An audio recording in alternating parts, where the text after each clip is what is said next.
Now, I'm going to be a little bit meaner than them, so please don't violate my rights. Normally, I wouldn't come to a city council meeting. I'm one of the county's pains in the ass. Historically, I stay out of the city, and the city stays out of my business. It was a pretty decent arrangement. But then y'all sent me one of these tickets from one of your AI red light cameras you have deemed as necessary infrastructure in your city. Thing about this is I was in Seminole, Alabama at the time I allegedly ran this red light downtown. How can I be in two places at once, you ask? Don't worry, I asked myself that too. Outside of Scotty beaming me up 30 miles in an instant, the only logical conclusion is I wasn't there. These things have been deemed unconstitutional for this reason, because the enforcement action of 316.0083 unduly shifts the burden of proof to the vehicle owner, me, to prove my innocence rather than the state having to prove my guilt. Currently, I'm guilty by default. I've been convicted by a computer program.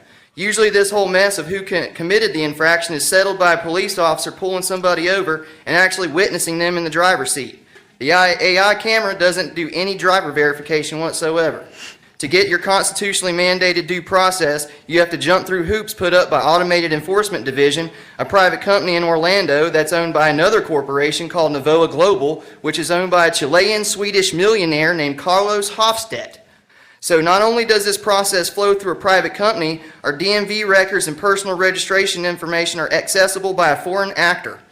But anyway, AED sends you this paper, and if you want to fight this thing because you are wrongfully accused, me again, you can't just request a hearing through PPD or the courthouse. Remember, Carlos is involved, so if you have to go through his company, his website, print off his paper, fill it out with enough information to take out a home loan, have it notarized, mail it to the foreign actor, Carlos in Orlando, and then wait for something from someone to tell you about a hearing. This is undue burden even to begin to try to get some kind of due process. Paying is super easy though, go figure.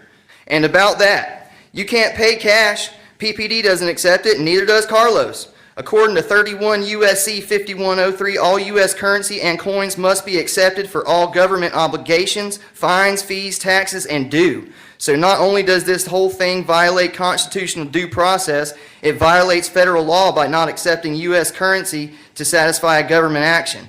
Whoever thought this was a good idea is a self-loathing, America-hating, bureaucratic hobgoblin whose pockets probably got stacked with Carlos bucks. You got my attention, though. I'm going to become a more frequent voice down here working to expose frauds and petty tyrants. Congratulations, you all got yourselves a new pain in the ass.